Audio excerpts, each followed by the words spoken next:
नमस्कार, मैं Uday Shankar, news bioscope में आप सबों का स्वागत है। बात करेंगे झारखंड की सियासत की। तो झारखंड की सियासत में सीटों पर नामों की घोषणा का इंतजार हो रहा है। 14 लोकसभा सीटों के लिए जेएमएम और कांग्रेस को गठबंधन के तहत चुनाव लड़ना है, लेकिन अभी तक तस्वीर स्पष्ट नहीं हो पाई है कौन कितनी सीटों पर चुनाव लड़ेगा।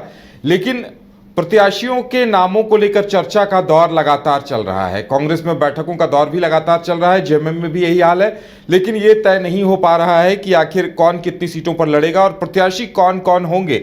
इसे लेकर भी अभी ऊहापोह की स्थिति बनी हुई है। मथुरा प्रसाद महतो का नाम भी आ रहा है। वो गिरिडीह से जेएमएम के प्रत्याशी हो सकते हैं और जेएमएम वहां पूरी तैयारी के साथ चुनाव लड़ने के इरादे में है। और ज़्यादा जानकारी के लिए अभी हमारे साथ हमारी संवाददाता करिश्मा भी जुड़ेगी और करिश्मा जुड़ गई है। करिश्मा, लगातार बैठकों का दौर चल रहा है, लेकिन क्या कांग्रेस और जेएमएम अभी तक इस मसले को सुलझा पाए कि कौन कितनी सीटों पर लड़ेगा? तो देखिए, आगामी लोकसभा चुनाव को लेकर सभी राजनीतिक दल पूरे तरीके से तैयार है। भारतीय जनता पार्टी ने 11 लोकसभा क्षेत्रों के लिए उम्मीदवारों की घोषणा जरूर कर दी है। अब सभी की निगाहें टिकी हुई है कि आखिर कांग्रेस और जेएमएम कब उम्मीदवारों की घोषणा करेगा। इसके साथ ही कांग्रेस की ओर से लगातार दावे किए जा रहे हैं कि आने वाले समय में उम्मीदवारों की घोषणा जरूर की जाएगी। लेकिन आपने देखा होगा कि दिल्ली दौरा लगातार कई जो दिग्गज नेता है वो करते हुए नजर आ रहे हैं। सीट शेयरिंग को भी लेकर अभी तक जो चर्चाएं हैं वो चल रही है। लेकिन देखिए, सूत्रों के हवाले से यही जानकारी मिल रही है कि कांग्रेस जो है 9 सीटों पर इस बार चुनाव लड़ने के लिए पूरे तरीके से तैयार है। हालांकि 2-3 लोगों का नाम जरूर सामने आ रहा है। गोड्डा से सूत्रों के हवाले से यही जानकारी मिल रही है कि दीपिका पांडे सिंह का नाम जो है वो कांग्रेस आगे कर सकती है। इसके साथ ही हजारीबाग से अंबा प्रसाद आगे हो सकती है। अब देखिए, झारखंड मुक्ति मोर्चा की ओर से भी लगातार बैठकों का दौर देखने को मिल रहा है और उम्मीदवारों की घोषणा जो है वो बहुत जल्द झारखंड मुक्ति मोर्चा और कांग्रेस की ओर से कर दी जाएगी। तमाम निर्णय जो है यहाँ पर ले लिए गए हैं। आज जब मैंने कांग्रेस के महासचिव राकेश सिन्हा से बातचीत की तब उनका यही कहना था कि विचार विमर्श हो गया है, खाका तैयार हो गया है, आने वाले समय में तमाम चीजें पब्लिक डोमेन में भी आ जाएगी। इसके साथ ही झारखंड मुक्ति मोर्चा की ओर से ये भी दावे किए जा रहे हैं कि झारखंड मुक्ति मोर्चा इस बार ज्यादा से ज्यादा सीटों पर चुनाव लड़ सकता है। देखिए, यहाँ पर टुंडी विधायक जो है मथुरा प्रसाद महतो, उनका नाम भी सामने आ रहा है कि इस बार गिरिडीह लोकसभा क्षेत्र से वो आगे हो सकते हैं। झारखंड मुक्ति मोर्चा की ओर से उन्हें टिकट मिल सकता है। हालांकि अगर मथुरा प्रसाद महतो की बात करेंगे उदय, तब वो 3 बार विधायक बन चुके हैं और इसके साथ ही 2 बार वो मंत्री रह चुके हैं। तो कह सकते हैं कि इस बार झारखंड मुक्ति मोर्चा ने यहाँ पर मथुरा प्रसाद महतो को आगे किया है। सूत्रों के हवाले से ये बड़ी खबर हम अपने दर्शकों को बता रहे हैं। इसके साथ ही कई लोगों का नाम जो एक एक करके सामने आ रहा है। अगर कांग्रेस की बात करेंगे तो कांग्रेस का यही कहना है कि कांग्रेस इस बार बढ़ चढ़कर हिस्सा लेगी और 9 के 9 सीट जो है कांग्रेस के पाले में आएंगे। अगर ओवरऑल देखा जाए तो इनका कहना है कि 14 के 14 लोकसभा सीट जो है वो इस बार महागठबंधन के पाले में आएंगे। तो कह सकते हैं तैयारियां लगभग पूरी हो गई है। जो अभी वर्तमान में महागामा विधायक दीपिका पांडे सिंह है, उनका भी नाम सामने आ रहा है और ये माना जा रहा है कि गोड्डा से शायद दीपिका पांडे सिंह और या फिर हो सकते हैं प्रदीप यादव, उन्हें आगे किया जा सकता है। देखिए, फिलहाल इसको लेकर ओहापोह की स्थिति जरूर बनी हुई है। उम्मीदवारों की घोषणा जब तक कांग्रेस और झारखंड मुक्ति मोर्चा नहीं करता है तब तक चीजें जो है वो स्पष्ट नहीं होगी। लेकिन लगातार उम्मीदवारों का नाम जो है वो सामने आ रहा है और अभी आज जिस तरीके से झारखंड मुक्ति मोर्चा की ओर से एक बड़ा बयान जो है वो सामने आया है कि शायद टुंडी विधायक मथुरा प्रसाद महतो को गिरिडीह से टिकट मिल सकता है। तो कह सकते हैं कि धीरे धीरे करके उम्मीदवारों की घोषणा जो है वो महागठबंधन करेगा और ऐसे में चीजें जो है और स्पष्ट होगी। देखिए, हजारीबाग की बात करेंगे तो हजारीबाग में अंबा प्रसाद का नाम सामने आ रहा है। वर्तमान में वो बड़का गांव की विधायक है और ऐसे में लगातार वो क्षेत्रों का भ्रमण भी कर रही है और इससे माना भी जा रहा है, सूत्रों के हवाले से यही जानकारी मिल रही है कि शायद हजारीबाग से अंबा प्रसाद को कांग्रेस जो है वो आगे कर सकती है। क्योंकि देखिए, यहाँ पर अगर झरिया विधायक पूर्णिमा नीरज सिंह की बात करेंगे तो पूर्णिमा नीरज सिंह आज नहीं तो कल बीजेपी का दामन थाम सकती है। सूत्रों के हवाले से ये बड़ी जानकारी जो है वो हमें प्राप्त हुई है और शायद जिस तरीके से 3 लोकसभा क्षेत्रों में भारतीय जनता पार्टी ने उम्मीदवारों की घोषणा नहीं की है तो शायद धनबाद, जिस तरीके से धनबाद जो है काफी चर्चे में आया है, तो कह सकते हैं कि अगर पूर्णिमा नीरज सिंह बीजेपी का दामन थामेगी तो धनबाद से पूर्णिमा नीरज सिंह को भारतीय जनता पार्टी टिकट दे सकती है। इसके साथ गिरिडीह, अगर गिरिडीह की बात करेंगे तो गिरिडीह आजसू का सिटिंग सीट है, यानी कि सीपी चौधरी फिलहाल वहां के सांसद है। तो कह सकते हैं कि आजसू भी कि शायद वहां पर उम्मीदवार की घोषणा आज नहीं तो कल कर सकता है और वहां पर सीपी चौधरी का ही नाम जो है वो सामने आ रहा है। इसके साथ ही देखिए चतरा का भी अभी तक कोई भी उम्मीदवार जो है उसका नाम सामने नहीं आया। तो धीरे धीरे करके और भी चीजें स्पष्ट होगी। जब महागठबंधन की ओर से एक बार और बैठक होगी उसके बाद ये पता चलेगा कि आखिर कांग्रेस और जेएमएम कितने सीटों पर चुनाव लड़ेंगे, क्योंकि सीट शेयरिंग को लेकर लगातार चर्चाएं हो रही है। दिल्ली दौरा भी हो रहा है, आलाकमान से मुलाकात भी हो रही है, लेकिन ये कहना गलत नहीं होगा कि कांग्रेस ने कह दिया है कि इस बार ज्यादा से ज्यादा सीटों पर कांग्रेस चुनाव लड़ेगी। बिल्कुल करिश्मा, जैसा कि आप बता रहे हैं कि गिरिडीह अगर जेएमएम लड़ सकती है तो चाईबासा पर भी उसका दावा है और हो सकता है जमशेदपुर सीट पर भी जेएमएम अपना प्रत्याशी उतारे।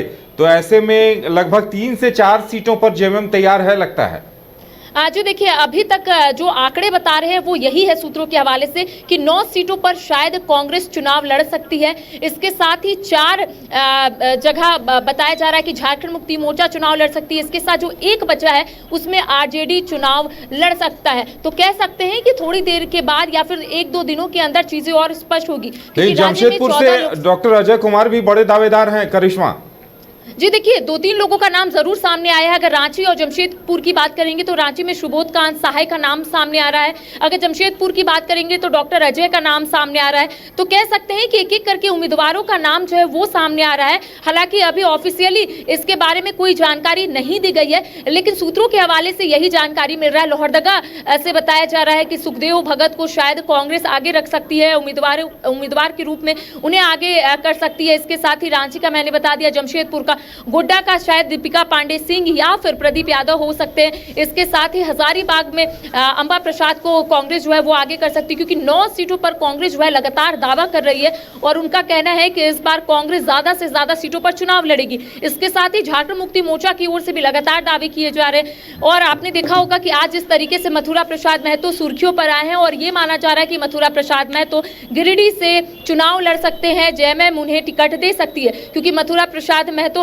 दिग्गज नेता है झारखंड मुक्ति मोर्चा के और ऐसे में 3 बार वो विधायक रहे हैं, 2 बार वो मंत्री रहे हैं और ऐसे में लगातार वो क्षेत्रों का भ्रमण कर रहे हैं, हर एक मुद्दे को लेकर अपनी बातों को रखते हैं। लेकिन देखिए गिरिडीह फिलहाल काफी सुर्खियों पर है, इसलिए क्योंकि कहा जा रहा है कि वहां पर त्रिकोणीय लड़ाई हो सकती है। एक और जहां जयराम महतो ने भी कहीं ना कहीं ऐलान कर दिया है, ताल ठोक दिया है कि वो गिरिडीह लोकसभा क्षेत्र से चुनाव लड़ेंगे। इसके साथ ही सीपी चौधरी का भी नाम सामने आ रहा है और अब मथुरा प्रसाद महतो का नाम सामने आ रहा है। तो अगर तीनों में सहमति बनती है, अगर तीनों वहां से चुनाव लड़ते हैं तो त्रिकोणीय लड़ाई जो है वो देखने को मिलेगा। देखिए अगर गिरिडीह की बात करेंगे तो गिरिडीह पूरे तरीके से कुर्मी बहुल इलाका है और ऐसे में अगर तीनों का हम बात करेंगे तो तीनों एक ही समुदाय से आते हैं, तो वहां पर काफी मुश्किलों भरा रहने वाला है ये चुनाव। क्योंकि देखिए यहाँ पर सीपी चौधरी की बात करेंगे, वो भी अभी वर्तमान में सांसद है। इसके साथ मैंने आपको टुंडी विधायक मथुरा प्रसाद महतो के बारे में भी बताया और जयराम महतो जो लगातार आंदोलन कर रहे हैं, लगातार छात्र हित में बात करें तो कह सकते हैं कि गिरिडीह में काफी चर्चाएं हो रही है कि वहां का जो चुनाव होने वाला है वो काफी दिलचस्प होने वाला है। बिल्कुल करिश्मा, इसके साथ राज्यसभा को लेकर भी अभी तक जेएमएम और कांग्रेस की तरफ से पत्ते नहीं खोले गए हैं। हालांकि सरफराज अहमद खुद के तरफ से घोषित प्रत्याशी बता रहे हैं, लेकिन अब तो सोमवार ही अंतिम दिन बचा है नामांकन का।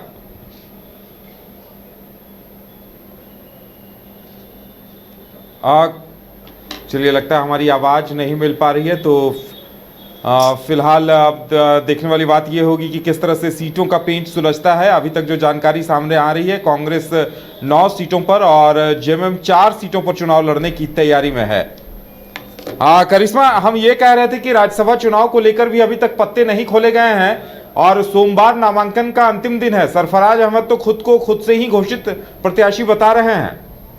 जी देखिए राज्यसभा चुनाव के लिए 2 सीटों पर चुनाव होना है और ऐसे में जब हमने मुख्यमंत्री चंपई सोरेन से बातचीत की थी तब उनका स्पष्ट रूप से यही कहना था कि इसका डिसीजन लिया जा रहा है, निर्णय जो है सभी के सामने आ जाएंगे। देखिए सरफराज अहमद जो गांडेय विधानसभा सीट से आपने देखा होगा कि हाल ही के दिनों में उन्होंने इस्तीफा दिया था, विधायक थे और ये माना जा रहा है कि शायद उन्हें राज्यसभा का टिकट मिल जाएगा। लेकिन अब सरफराज अहमद अपनी बातों को मीडिया के समक्ष रखते हुए नजर आ रहे हैं और उनका यही कहना है कि वही उम्मीदवार है। हालांकि इसको लेकर पार्टी पार्टी की ओर से कोई भी निर्णय नहीं लिया गया है। पार्टी के जितने भी दिग्गज नेता है इसको लेकर कुछ भी नहीं बोल रहे। एक और जहां कांग्रेस की ओर से ये कहा जा रहा है कि जो सीट खाली हो रही है वो कांग्रेस की है, यानी कि धीरज प्रसाद साहू की है।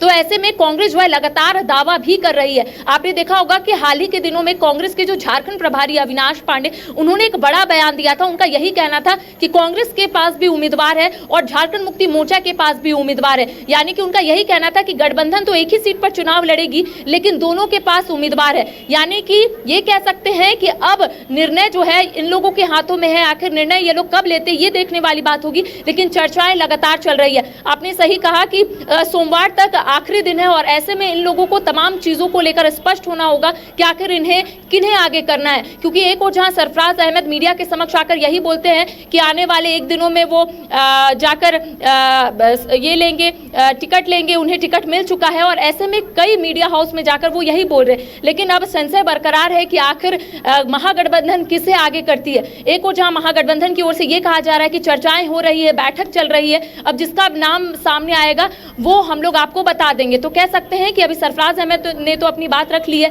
लेकिन कांग्रेस भी लगातार ये कहती हुई नजर आ रही है कि कांग्रेस का सीट खाली हुआ है तो उसमें कांग्रेस के ही उम्मीदवार होने चाहिए। अब चीजें जो है आने वाले समय में स्पष्ट होगी, लेकिन ये कहना भी गलत नहीं होगा कि निर्णय लेने में काफी लेट हो रही है। यानी कि ये लोग अभी भी कंफ्यूजन में है कि आखिर किन्हें आगे करना है। जी चलिए करिश्मा, तमाम जानकारी देने के लिए आपका बहुत बहुत धन्यवाद। तो देखने वाली बात ये होगी कि पत्ते कब तक खुलते हैं और किसका नाम सामने आता है, कौन अधिकृत प्रत्याशी होता है इंडी गठबंधन खेमे का, ये देखना दिलचस्प होगा।